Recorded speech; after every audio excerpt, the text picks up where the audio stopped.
The one and only Todd McShay already releasing his 2024 mock draft. Now, I've been saying this for a while. Everyone has. There's two players at the top of the draft for me, Caleb Williams and Drake Maye from North Carolina. Caleb Williams, and I think this is kind of going under the radar. Caleb Williams, IMO, is the most exciting draft prospect that I can remember. He's up there with Cam Newton. He's up there with Andrew Luck as far as teams should be trying to get him. I would have him over Trevor Lawrence. Like the hype Trevor Lawrence had coming in, I think Caleb Williams is a better prospect. What he does on the field is Patrick Mahomes-esque. You hear that all the time with players being compared to Patrick Mahomes. Caleb Williams is legitimately Mahomes.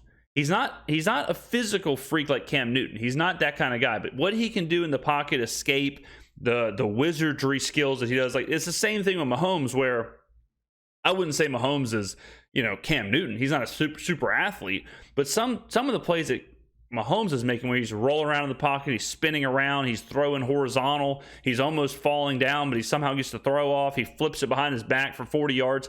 Caleb Williams can do that. And Caleb Williams' arm strength is unbelievable. The throws he can make, he's just one of those guys where I don't think teams can tank, but if you could tank, I would tank for Caleb Williams.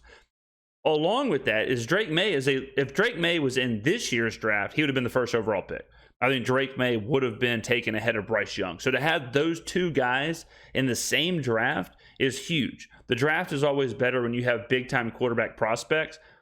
Not just how we had this last year where it was a lot of quarterback prospects, but big time. We're talking, again, the Trevor Lawrences, the Andrew Lucks, the Cam Newtons, the Peyton Mannings, the big time prospects coming, the can't miss guys. We have two of them this year, which I guarantee you they're 1 and 2 in McShay's draft. Todd McShay released his way too early 2024 NFL mock draft. And let's go see down it. the top. I'm going to guess. Hold on. Oh, no. Let me guess. Okay, here we go. I went ahead too far. I'm going to guess. 1, Caleb Williams. 2, Drake Maye. 3, Marvin Harrison Jr. from Ohio State. Let's see if I'm right. With Todd's number 3 player overall. And by the way, hello, Todd. Let's walk us through those first 3 picks. And again, this way too early mock draft. Come on. Yeah, I figured why not? We're doing it ridiculously early, so let's throw in a couple trades. At number 3, I've got Drake Maye, the UNC quarterback. Okay, 3, he's got Maye. So he may have Marvin Harrison Jr. 2, which is kind of crazy. And maybe Harold Perkins from LSU. I don't think he'd have him 2 overall, but let's see. Quarterback coming off the board. I had Washington moving up from 6 to 3. Drake Maye, 6'4", 215, 20 pounds, somewhere in that range. He was phenomenal last season, under a lot of pressure. That's what really stood out to me, making big-time throws with that strong arm of his and the mobility. 7 touchdown rushes. I think draft analysts get in a bad spot when they try and mock trades. I don't think they should do that. I think mocking trades makes it harder because you're basing something totally on an assumption. Like the chance that if Sam Howell for the Commanders plays this year and he's good, this isn't going to happen. Right. So I think it'd be better for the audience if draft analysts quit mocking trades and just mock the board. Just mock the board as is. Rushes, almost 700 rushing yards. This is a guy that fits in the NFL today in terms of that dual threat ability. Then at number 2, there we go. Marvin Harrison Jr., the wide receiver. Okay, so I had him flipped because I'm, quarterback heavy kind of guy. Marvin Harrison Jr. is another guy where if he would have been in this draft, he might have been in a top 3 situation. I think teams may have taken him over taking a chance on some of the quarterbacks, even up to like CJ Stroud. Marvin Harrison Jr., crazy good. He's one of those wide receivers. I don't want to get ahead of my skis here, but he might be the best. He might be the best college wide receiver I've seen in a long, long time. I mean, the things he's doing on the field is crazy, legitimate game changer, and he would slide right into an NFL locker room right now and make that team so much better in the receiving corps. receiver who's, I mean, from the pro day to just talking to GMs and scouts, this guy is an absolute stud and will be the #1 player in terms of non-quarterbacks in the 2024 draft. I'm confident in that. You never know. You look at his size, his ability to contort his body, adjust. It's just his hands. I mean, he's one of those guys who just does not drop passes. I'm pretty sure he had some insane. He might have had one drop last year. I think he had one drop last year, and he went something nuts like the pass attempts per drop. It's crazy. I mean, he's just on a different level. When the ball's in the air, I mean, the highlight reel of him with catches along the sideline, contested catches, making catches over his head and adjusting the ball is just phenomenal. I think he's going to have a grade similar to, like Julio Jones, Calvin Johnson, that range.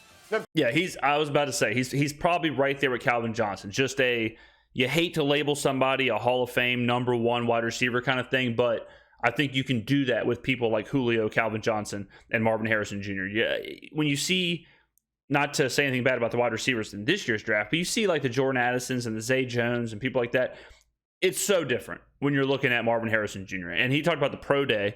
At C.J. Stroud's pro day this year, Harrison Jr. was running routes, and all I could see on Twitter was people talking about how good Marvin Harrison Jr. was. He was overshadowing his own teammates who were in the NFL draft. It's just nuts, and that's not even counting how much he's going to progress with another season of college football. Let me talk about Caleb Williams. The only thing, and this is one of those things where it's a good thing and a bad thing, where Caleb Williams is brash AF. I mean, he played the entire season last year. We all saw the fingernails where he painted them, the F-bomb on one hand. Can't say it for demonetization purposes, even though I'm not monetized. F-bomb on one hand, and then there's opposing team on the other hand. And it's like, I don't have a problem with the brash, the Riz, as the youth say. I don't have a problem with that. But I could see where that's something that the NFL would want to slow down. To me that shows, and we're really getting into the weeds here, but if I was an NFL GM, which, I mean, obviously everyone knows on this channel I should be, if I saw Caleb Williams doing that, like in the Notre Dame game, prime time, huge game, and he's got F-bomb Notre Dame on his hands, to me that shows like he may be a little immature. If he's willing to do that, be on camera on prime time, have that on his hands, taking away from the game and all this, I could see where GMs would question that, would question his maturity or question that kind of thing. So I think the talent goes way beyond that. I think that's one of those things where that's one conversation. I think one time you say, hey, look, you can't, in the NFL, you can't have, an F-bomb on one hand and the opposing team on the other hand. You can't do that kind of stuff, and I don't think it'd be that big of a deal. But I wouldn't be surprised at all if in the next year, I'm sure USC has already told him, like, hey, cut that out. But I wouldn't be surprised if the next year leading up to the draft, we hear about that kind of stuff. Finally, #1, no surprise, Caleb Williams, coming in from USC, Heisman Trophy winner a year ago, reminds me a lot of Patrick Mahomes. Oh, boys. Again, I just kind of surprised myself. The ability to extend, the magic that he brings, throwing on the run, throwing good. defenders in his face. He's a special player. In this case, I had Tampa Bay moving up from #5 to 1 in order to go get him. We'll see what happens with Arizona. They had the first 2 picks in this scenario after that Houston trade. But ultimately, no matter who's picking at 1, whether it's a team that needs a quarterback, and if they don't, they're going to trade out of that spot for a team that needs a quarterback. I expect Caleb Williams to be the first pick of the 2024 draft. Todd, I should also note, you did not determine the original draft order. It was done by, I believe, Football Outsiders. Thank you, Field. So it is not you for... Let me say this about Caleb Williams. Like, I've been wrong before, okay? I've said before, I'm not all like Matt Leinart. I thought was going to be for sure the man. Jamarcus Russell, I was one of the many who thought he was going to be the man. Jake Locker thought was going to be real good. Caleb Williams is one of those guys where if he fails, if he is a bust, if he is not that good, then you might as well just randomly select players, because if you watch him. And a guy like that can't be a surefire thing. If a guy like that can't be, no doubt about it, all-star MVP level player, then I'm not sure why you even scout players. Just draft him randomly. He's got everything you could possibly want in a player, in a quarterback. Right now, he's got the talent to be. If we were going into this season, honestly, I would have. If you told me I could have Mac Jones or Caleb Williams, I would take Caleb Williams. And I think Mac Jones is pretty good. If you told me I could take Derek Carr or Caleb Williams, I would take Caleb Williams. I think he has that much talent. His ceiling is that high. I mean, you look at a player like Anthony Richardson, who I've said I think has a ton of potential. Bryce Young, ton of potential. Okay, they don't have the ceiling that is Caleb Williams. They just don't. I mean, you're talking about, this is a guy who can do what Patrick Mahomes can do. No one else in the NFL can do what Patrick Mahomes can do. This guy can do it. He has the tools to do it. He's doing it right now at the college level. I understand it's very different to do it at the college level from the NFL level. No doubt about that. But, I mean, it's just this kind of thing, this kind of player does not happen that often.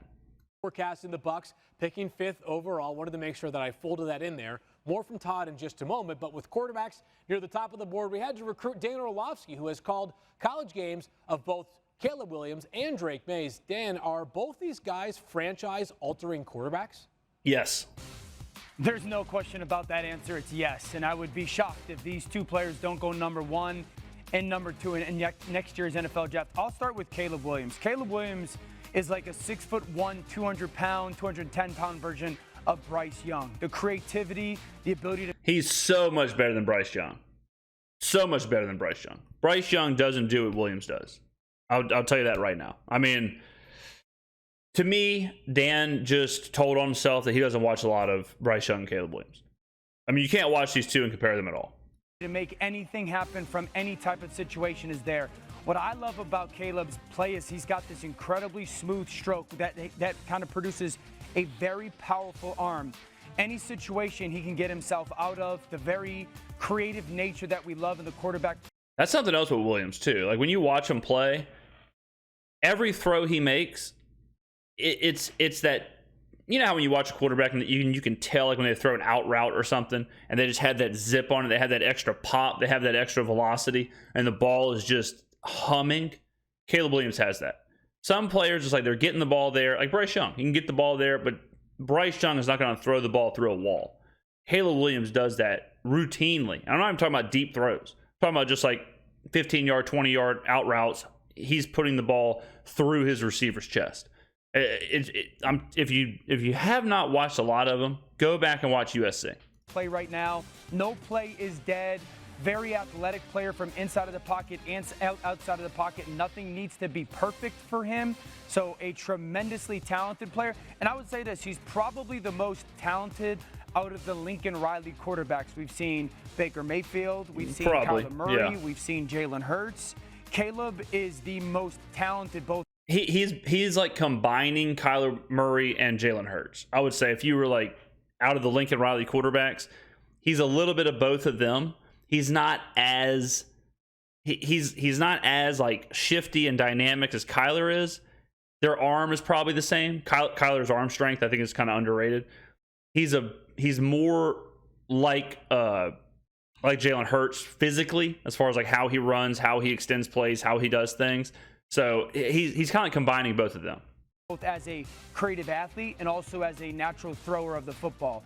And then for North Carolina's Drake Maye. Drake, he's a less refined version of Trevor Lawrence. He is long, lanky, big, yeah, he's probably that's a good comp. That's a pretty good comp. He might be a better passer than Trevor Lawrence was coming out of Clemson. Trevor Lawrence was more of a raw kind of passer, and I think Drake might be a little bit better of a pure quarterback, but he might not be. I mean, that's not a bad comp for Dan. I'm okay with that. This young man was born into competition and athletic greatness, comes from a great lineage of family at high-end athletics. A thing I love about his game is his feet could be all over the place, and he's still loose enough in his body and athletic enough to make any type of throw. That little Patrick Mahomes element. I'm not saying he's the same player, really. But it has that element. That would be something that he has to work on. He's played a ton of football already. He's thrown the ball a ton, so he's seen a bunch of different concepts versus a bunch of different defenses. A very good athlete, as tough as you can get, and his best football is just starting to show itself. Yeah, I agree with that. He is raw, and I think with a little bit of fine tuning, you could get a combination of like Justin Herbert and Trevor Lawrence. He's not as good of a thrower as Justin Herbert is. He can run kind of like Herbert, can beat you with his legs a little bit. He's not as bruising as Trevor Lawrence. So he's somewhere in between, both physically and with his arm, with Trevor and Justin Herbert. They're very similar players. Caleb and Drake are both very athletic. They're both very natural. They're both very smart. They can make throws and plays out of very difficult situations. So all of the positives that we love in quarterback play right now. I don't think there's like a quarterback controversy between the two. I don't think, unless Drake Maye explodes and has a Joe Burrow type season, I think Caleb is clearly number one, but Drake is a very good number two. Drake isn't there yet. I mean, it's hard to not have Caleb one after the year he just had. But if Drake can somehow have that Heisman type year, maybe, if he can kind of fine tune himself and kind of show that he's got a little bit more of that quarterback ability, that pocket thrower kind of ability there, maybe he can get to where it's 1A, 1B. But right now, I think there's a pretty obvious gap between Caleb at 1 and Drake at 2. But I would much rather have either one of these two cats than any of the quarterbacks in the current that just got drafted 2 weeks ago. Now in the NFL, both of them have. And all of the things that we sit here and say, you'll need to work on that in the beginning part of your NFL career, we could say about either of them, but their talent is off the charts. Yeah. You're talking about a player that is a bigger 6'1", 210-pound Bryce Young, who just went number 1, and another player who's just a less refined Trevor Lawrence. Horsepower and strength. They're both going to be outstanding draft picks. And again, I would be shocked if both Caleb Williams and Drake Maye don't go 1-2 in the 2024 NFL draft. Yeah, I agree. I mean, I think Marvin Harrison Jr. is the man. But look, these are two generational quarterback prospects. They're going to go 1 and 2. I agree with Dan there. And he's right about everything he just said. It's kind of funny. I wish they were in this year's draft just to see how loaded the quarterback room would have been.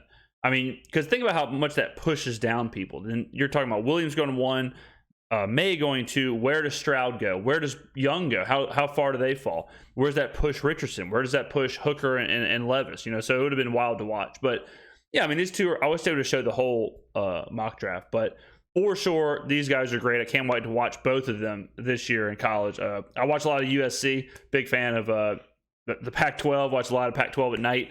So I will be watching a lot of Caleb Williams, and I'll try and watch a lot more Drake Maye. North Carolina is not exactly a must-see TV kind of program here. So let me know in the comments below what you think about these two prospects. Am I too high on Caleb Williams? Am I not high enough on Drake Maye? Is there someone else?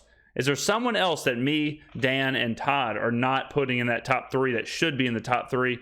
Let me know in the comments below, ladies and gentlemen. Thank you for watching, and I will see you on the next video.